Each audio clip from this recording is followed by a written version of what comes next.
Hello everyone and welcome back to Wild Ramblings, episode 12 now. In this episode we're going to talk a little bit about island gigantism and island dwarfism. Yeah, it's a really interesting topic, and Matt literally just pitched the idea to me as soon as he arrived to record today, and I was like, I had no ideas of what to do. So, no, that's a good call, because there's lots of different examples of it.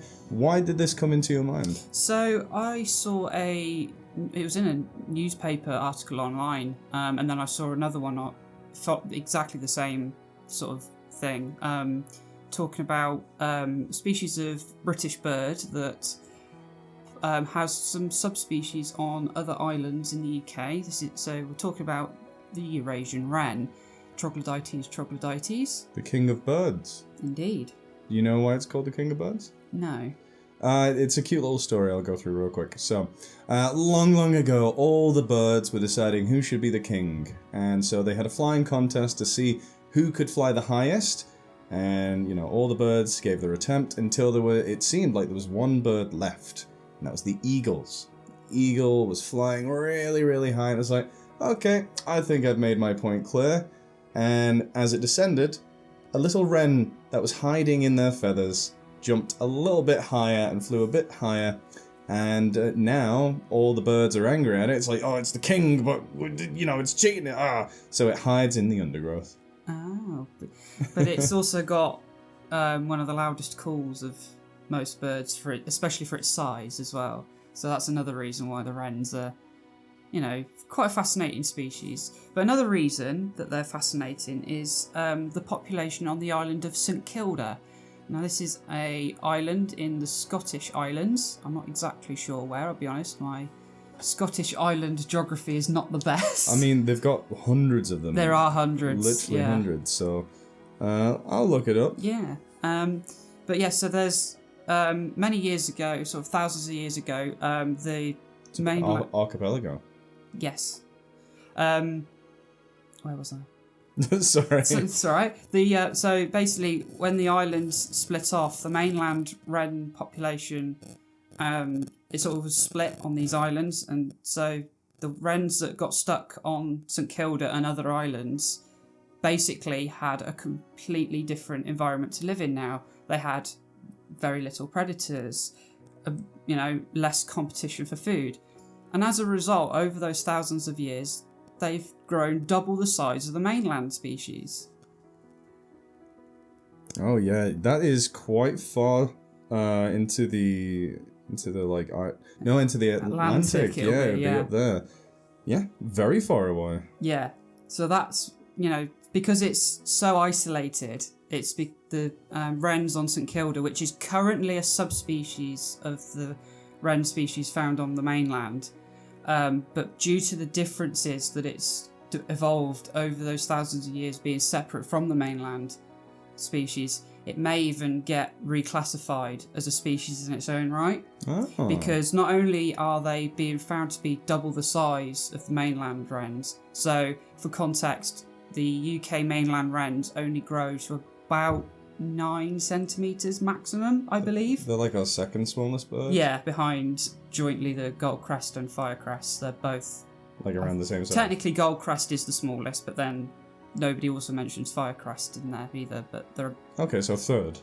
Second, third smallest. And like I said, I don't think any bigger than 9 centimetres, which is small. However, the birds found on St Kilda have been grown to presumably a maximum of 18 centimetres. I didn't actually read the exact measurements. I don't know if they were actually supplied in the articles at all. Oh. But it definitely said double. So you definitely notice if a tiger was double the size of an average tiger, or a person was double the size of an average person. So that is substantial. Yeah. Do you reckon they'll go the way of the kiwi? I don't think so. No, are there any terrestrial predators? I don't honestly know. I don't remember reading about any. But there could also, there's I guess a possibility for some rats to have gotten there in the past that might be there. Might have stayed there. God damn those. Well, we should probably describe for those that might not know what island dwarfism and gigantism is. That was what my next suggestion was going to be to talk about, yes. So, how about I'll describe island gigantism, and you do dwarfism, or vice versa. Which one do you want? Don't mind. I'll do gigantism. So, island gigantism occurs when a species from a mainland area, or even a larger island, like here in the UK, it's a large island, so you don't really get dwarfism or gigantism because it's just that size. But so when a species on a larger area finds its way to a smaller island where there are either less competition or less predators, it ends up being able to be larger than its mainland counterparts because there is those pressures aren't there. They're gone. Great example of this is things like the what's it called again? My brain. Well, there were these hamsters, you see, and the wrens you just showing. Hamsters from the mainland of Europe made their way onto an island that I now think they're extinct on, which is a shame. But since there were no terrestrial predators, they didn't have to worry about that. And we see this throughout history. We see this when it comes to a lot of birds. For instance, on New Zealand, a lot of the birds that make it there, or made it there, because it's quite a young chain of islands, even though it's around the same size as the UK, there were no terrestrial mammals, no large terrestrial mammals, so they took the place. And that is where you got one of the largest birds that ever existed, a terrestrial flightless bird called the moa. Absolutely huge, and it's much smaller cousin, but still a large bird in its own right, the kiwi. So you do get a lot of large animals that would usually be small in different areas in their neighboring islands or mainlands, just getting big because no competition. Indeed. Did you actually know there's more than one species of moa? Oh yeah, there was a few, wasn't it? I saw from Colossal they did some research into that, or at least they showcased it. They like to throw stuff around on their Instagram pages. Yeah. And there were different sizes, different. Yeah. Yes, and they had an absolutely humongous eagle hunting them. It was the Hart. Was it Hart? Yeah, the Hart eagle. One of the largest. I think it's probably the largest raptor ever to have lived. I'm not surprised. So, but let's move and in contrast and move to island dwarfism. Now, island dwarfism is pretty much the exact same principle as island gigantism, only things get smaller. The one example that I can think of immediately would be the tiny chameleon that's no bigger than a thumbnail that lives on Madagascar. That's the first example that I can think of immediately. I have one. Well, sorry. We'll go to examples in a sec. Yeah. But, I was just, why do they get smaller? Probably for the exact same reasons, but it only, I guess, in reverse. Well, yeah, it's like it's a food availability, isn't it? Exactly. You know, they're filling in a niche where, you know, another species hasn't already filled in, and it's the same. You know, with the gigantism, you know, the pressures of the predators and the competition is reduced, so it allows them to grow bigger because they're getting more of their food and not being attacked, so they don't need to be smaller to hide, so they can be more obvious. With dwarfism, I'm not actually sure. You're on the right track. So, like, you know, if they are on an island with less resources, they have to be small because it requires less food to feed a small body. Yeah. And if your prey is smaller as well, you have to be smaller to access those resources because it's faster. And also, if you're really large and your food is really small, you have to eat more of your food. Mm-hmm. So it makes sense to become smaller so that you don't have to eat as much. Exactly, 100%. And so one of the examples that a lot of people might think is island gigantism is the Komodo dragon. the world's largest lizard, but it's actually an example of island dwarfism. Because Komodo dragons they can trace their lineage all the way back to Australia, which is just south of where they live today in Indonesia. Now, fossil evidence shows that their ancestors, which were related to Megalania, which is the largest lizard to ever exist, at least terrestrial lizard, to ever exist, but it itself was not the ancestor of Komodo dragons. They were closely related, but the Komodo dragons' ancestors that were on the island of Australia was much, much larger than what you even find today. And today, they ain't small fry. They can get up to 180 kilograms. That's the biggest Komodo dragon to ever exist. But that's one that kind of throws people off. Think, oh yeah, that's huge. Got there because it's got no competition from other predators. So, duh, that's why it's so big. No, that's a small version of it.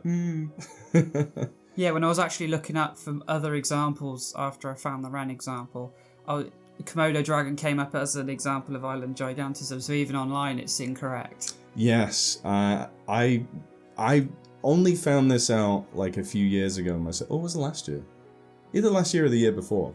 But yeah, you would immediately think that because of all the other varanids being smaller than it and them living on mainland continents. But in Australia, where it evolved, the only competition it had was from its larger cousin. So it was smaller than that guy.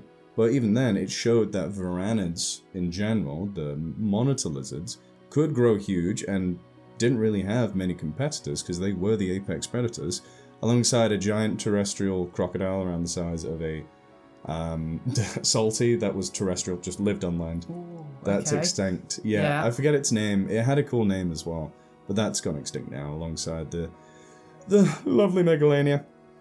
But another species, another example from Sumatra is the Sumatran tiger. Mm-hmm. The world's smallest species of tiger. And although Sumatra is not absolutely tiny, there's less resources, and I'm heavier than a good deal, like a good number of individual tigers. So, well, that sounded weird. So, what I mean is, like, the average female tiger on Sumatra is smaller than myself. I'm 100 kilograms, whereas a female tiger can be as small as 70 kilos. That's about me. Like, for a tiger, an adult female tiger, that is incredible. That is very small. Still kick our ass, but... Oh, absolutely. But yeah, you know, if you're comparing sort of weights, yeah, that's quite impressively small. That makes certain tigers in Sumatra smaller than certain pet dogs. Yeah. Certain mountain lions and leopards and wolves all around the world. Isn't that crazy? Obviously, these two would never meet, but... No. But no, it makes perfect sense because, you know, like you say, Sumatra isn't a small island. It's one of the largest in the Indonesian archipelago. But it is, you know, a lot smaller than any mainland area that they're normally found. So it makes perfect sense. Exactly. And there's also another thing impacting them, making them smaller, Bergman's law, you know. It's a hotter environment, so less need to be big to retain heat, but that's another thing for another day. Yeah, absolutely. Like, again, I suppose if they're an apex predator on the island, their food's probably going to be smaller as well. So they don't need to be as large again. You know, that same point we made before. But I'm trying to think, on Sumatra, is that where they have the lowland anoa? That's like the smallest, if not one of the smallest species of buffalo out there. Yeah. But they also have the banteng. I believe the banteng. And banteng are, you know, pretty average size for when it comes to cattle, wild cattle. Yeah. Bovids, yeah. And now I'm going to have to look that up just to be sure, because I don't want to give false information. But do you have any examples of island gigantism? Well, I mean, the wren is quite a funny one to start with, really, isn't it? I mean, it's close to home. It's it's closer to home, but B, when you say the word gigantism, you don't think of a think of a wren that's about 15 centimetres big. You know? Yeah, it's true. But it does exactly what it says on the tin. It's a population on an island that has grown bigger than its mainland cousin, so it fits the bill perfectly. It's just that the bird isn't that big to begin with. That is absolutely true. Yeah.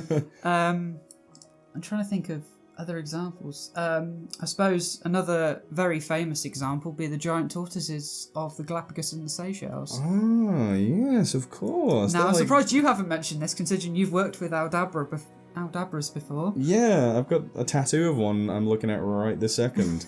Yeah, my brain very fried lately. Just busy boy. But no, that is a great example, and they act very similarly to elephants and a lot of megafauna on mainlands. They bulldoze through vegetation, making open habitats for other species, whereas tortoises on the mainlands of, say, Africa and Asia rarely ever get anywhere near. The largest ones, I think, are like the Asian forest tortoise, which get large, but I still think they are more of an island species.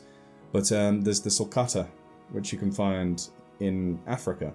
So it is interesting, but the Galapagos is the largest. Yeah, they're the largest, I think, by a fair way as well. Was it 200 something kilograms, whereas the Aldabra is like 150. Again, gotta look it up. Tell me, Okosha. It certainly does sound about right. So, do you know much about the Aldabras?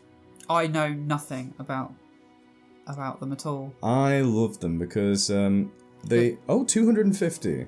250 kilograms for an Aldabra. And let's see what it is for our lovely friends, the Galapagos. On the other side of the world, mind you. Yeah. These guys are not closely related.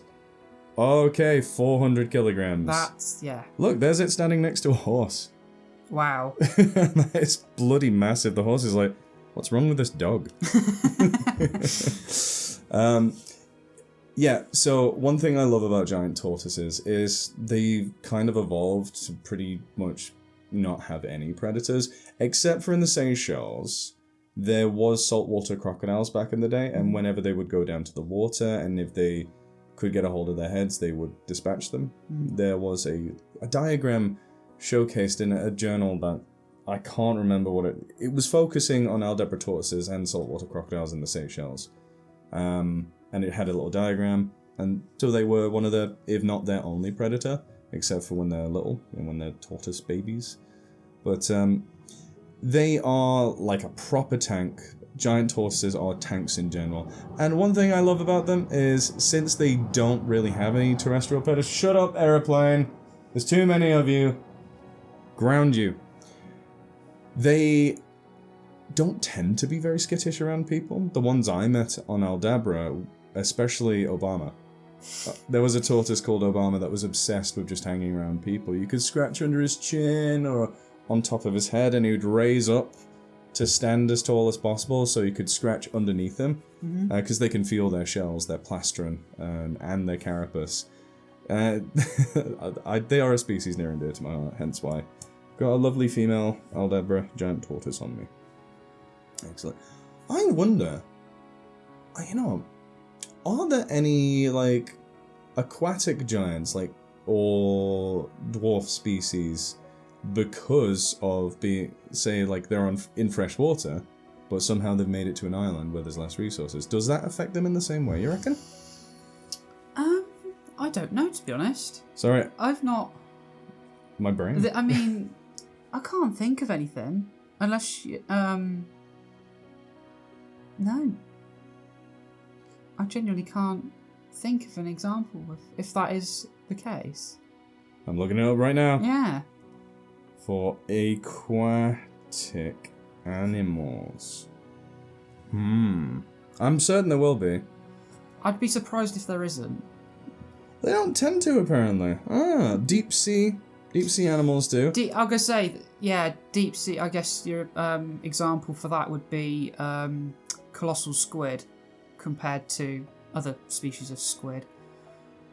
Because that's abyssal gigantism, which is another cool thing, and that happens to species of sharks as well. Yeah, like the Greenland shark. Yes. Ah, well, we have a cool list of interesting things here. But nothing aquatic, so it seems to not really impact, as far as we're aware, just yet.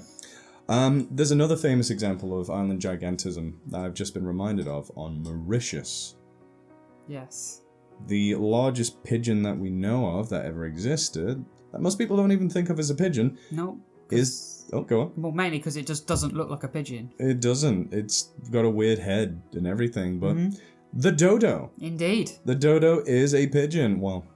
It was. Was a pigeon. Because it had none of those terrestrial predators and it had plenty of resources, it could get larger as a pigeon. Still not a giant animal in our minds, but still the biggest pigeon, heaviest pigeon, couldn't fly, could only walk around, but because that population had adequate food, they could get larger and there was no big predators. They, lost their fear of large animals, which was to their detriment. And they could get big, which was cool. Yeah, I mean, I think that's where, there's been the slight downside in the last 400-500 years to island gigantism is since humans started exploring the world, from Columbus onwards, that's when the, island gigantic species, that's when it all became a bit of an issue for them, because before then ecology and evolution had pushed them in that direction and it was perfect for them, and then humans came along and completely destroyed that entire, so that most of the examples for island gigantism in particular are now extinct species.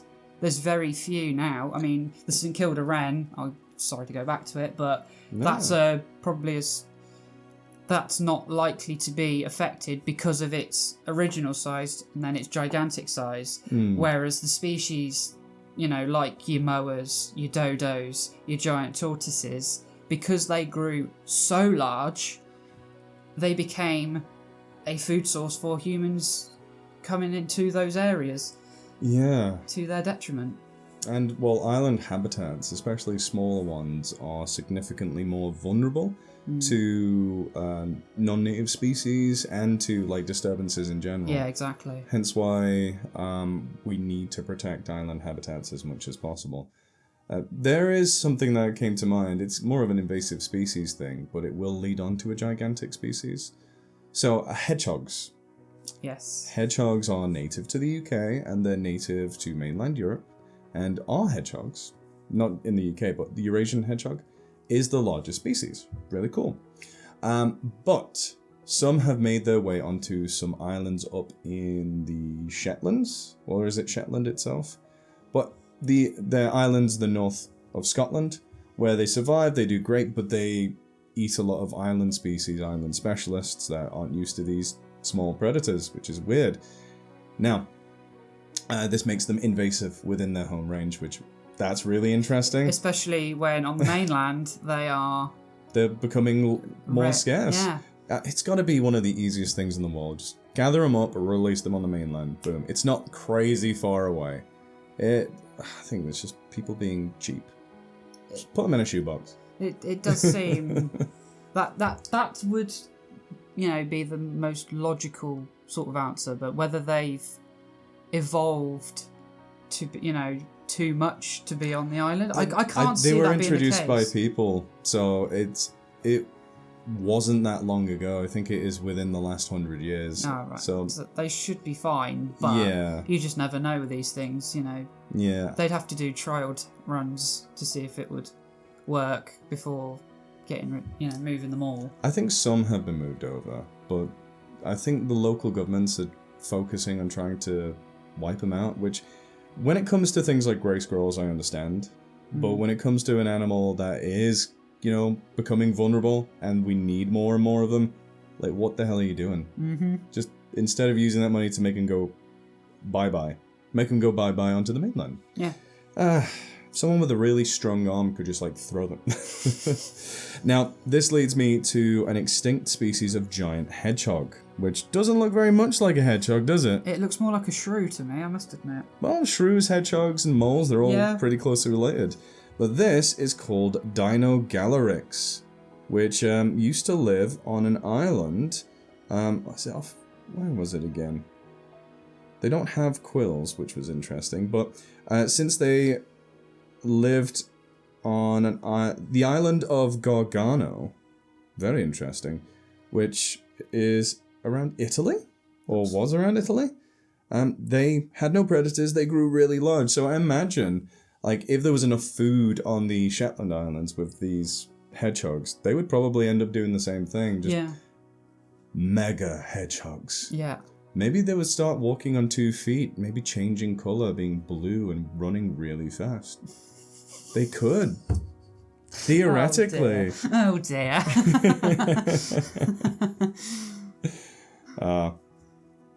But yeah, it's a funny thing to think about. What about... Oh yeah! The Minorcan giant rabbit, or just giant lagomorph. Look at that super bunny. That's a rabbit and a half. Yeah. Look at that compared to a normal bunny. Neuralagus rex. Yeah, rex makes sense. Rex does make sense. Oh, that's cool. Another species that just made its way onto the Balearic Islands in the Western Mediterranean, but they are descended from lagomorphs. They are a lagomorph, which is the group containing rabbits, hares, and pika. Or pika? Pika. I don't know. I probably always said piker, but I could be wrong. Ah, you mentioned Madagascar before. Yeah. Do you want to talk about this dude? I hadn't heard of that before, but that kind of makes sense. Yeah. Yeah. So they used to exist. I'm pointing to my screen. The gorilla lemur. Now, unfortunately, the gorilla lemur is extinct. But, like gorillas, it was a very large primate. It descended from other lemurs because there was an empty niche on the island of Madagascar. There were no large gorilla-like primates, and it ended up fulfilling that niche, eating a lot of grassy shrubs, walking on kind of like the side of its hands instead of actually on its hands. Yeah. So almost like a gorilla. If you look it up, the gorilla lemur, which is Archaeoindris fontionoitii. Yeah, probably butchered it. But the reason that went extinct is most likely people again. I thought I saw the date of extinct 350 BC, which if so, that's quite early on. Yeah, but still within people just getting over there. True. Not modern Europeans. Sometimes that indigenous people do unfortunately cause extinctions. Well, the Maori were the reason for the moa going extinct. Really sucks, man. So. Ooh, dinosaur. Sorry. There'll be thousands of examples out there for sure. Yeah. Oh, so many cool animals on here. Oh, Garganornis, which was a giant like duck. It looks like a goose, but it is a duck. Yeah. That lived on the same island as the tiny mammoths, I think. Oh, right. Is that also? Yeah, Gargano. Gargano. The same place as the giant hedgehog. Oh, right. This place is cool. Was it? Did it have the mammoth? Oh, guys, I'm just gonna be here all day. Just like, or was it a small elephant? I'm so sorry. I can't remember which now. Thinking about it. I gotta look at the tiny mammoth. So, that's island gigantism. But on the same island, you do get island dwarfism. So, tiny mammoth. Where are you, tiny mammoth? No! That's... Maybe I should... Pygmy mammoth. There we go. That makes a lot more sense. No, these guys... I'm thinking of maybe a miniature short-tusked elephant. But we'll talk about the mammoth.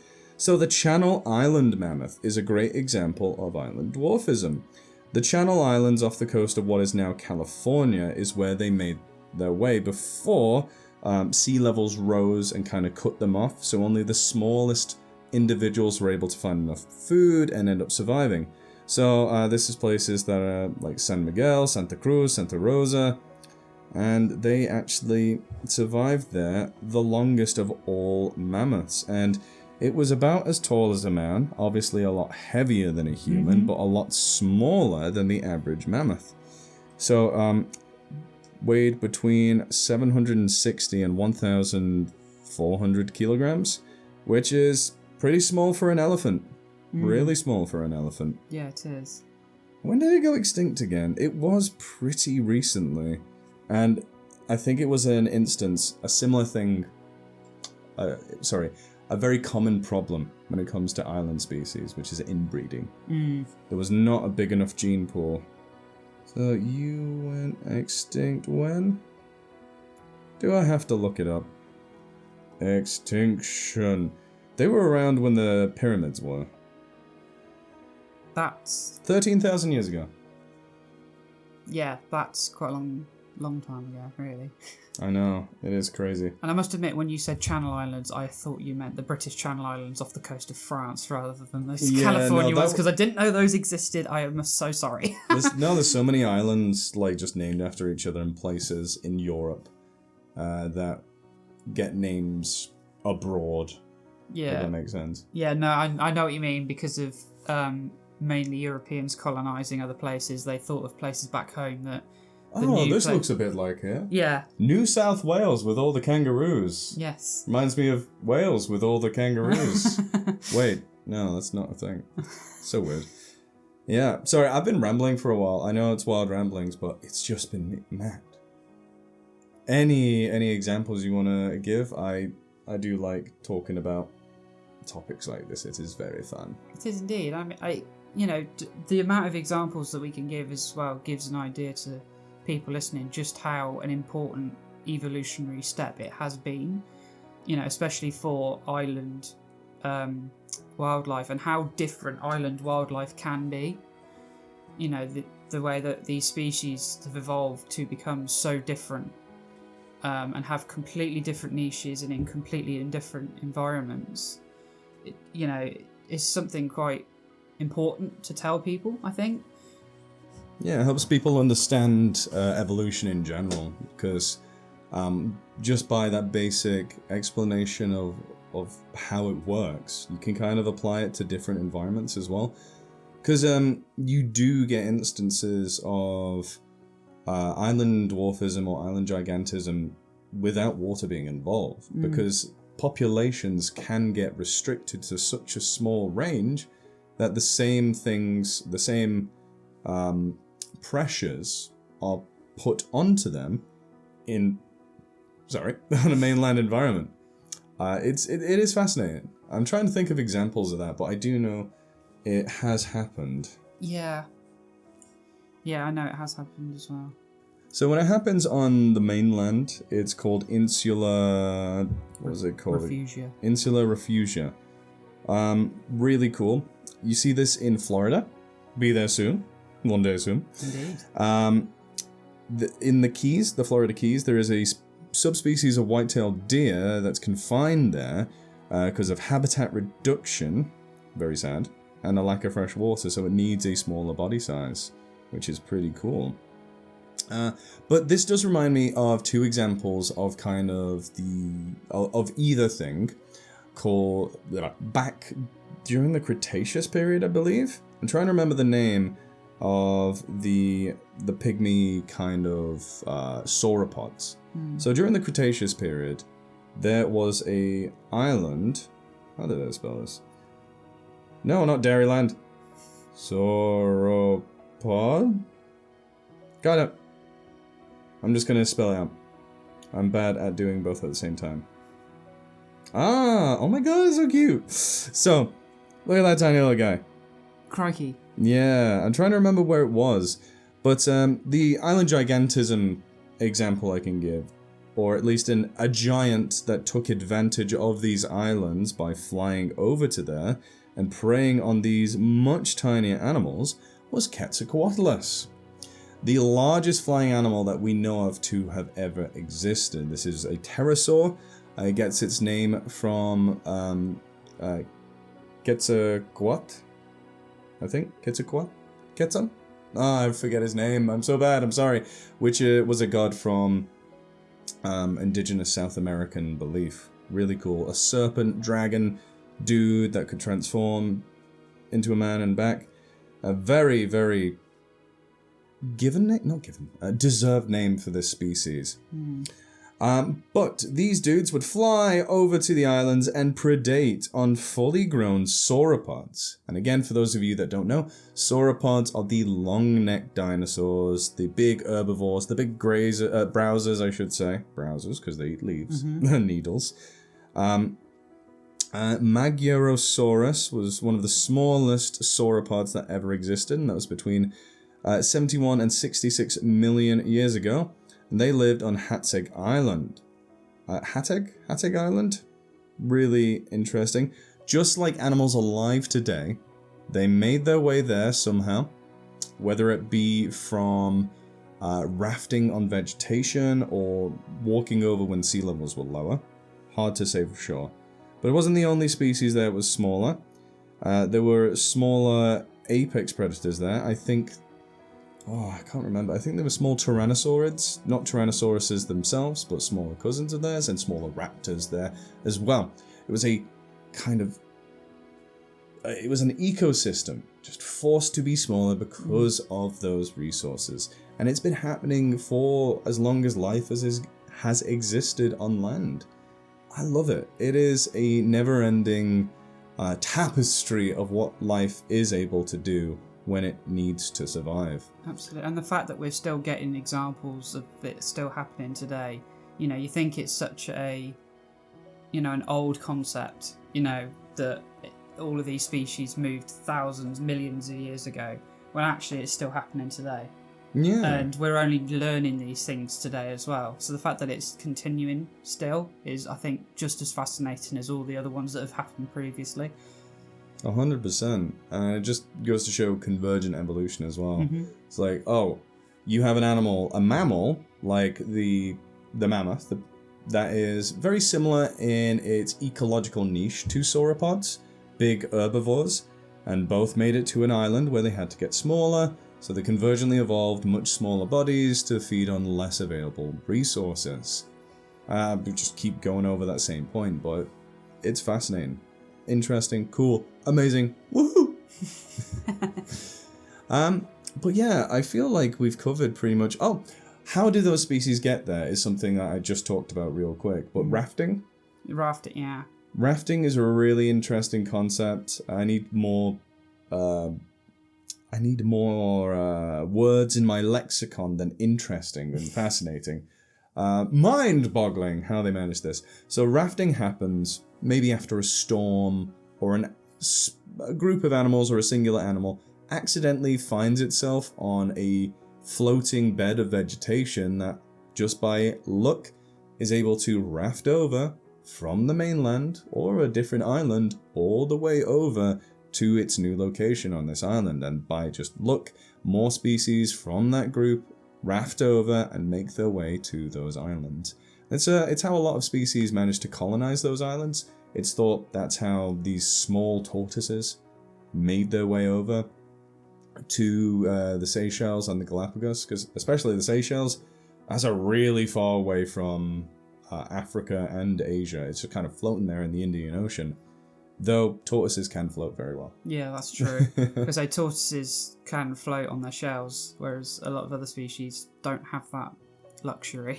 Yeah, smaller animals like geckos and other lizards, they can just sit on the vegetation, maybe feeding on any insects that come to feed on the rotting vegetation. And small mammals as well. Those small lagomorphs, they did not swim all that way. No. They did not get swept out and survive. They were on a raft of vegetations for sure, unless maybe they walked over when sea levels were lower. Yeah, if it's an island or a group of islands that's quite close to the mainland, one example I can think of is Sri Lanka with India. Oh yeah. The sea between them, it's not a very far distance at all, really. It's only 100 or so miles-ish. Or a couple of hundred Do miles. that in an afternoon? Not maybe in an afternoon, but the sea does get low enough there for elephants, I think, to cross between the two countries. I didn't know that. Yeah. That is awesome. I mean, elephants are endlessly no, I gotta stop saying fascinating and interesting. Endlessly cool. I'm just gonna go back to my primary school lexicon. I've also forgotten what the synonym to lexicon is. Hard day, brain no worky. Yeah, but that is Island Dwarfism and Gigantism in a nutshell, guys. And a lot of cool examples we could think of. Yeah, if you've got any more that you can think of, do let us know in the comments, and I'm sure we'll pick them up in other episodes on other things. Yeah, I'm sure this isn't last time. But thank you, Matt, for bringing this topic up, because it is a cool topic. No problem at all. I hope you guys enjoy it, and let us know if you do.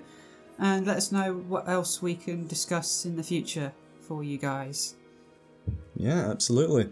Have a wonderful day, and goodbye. See you later.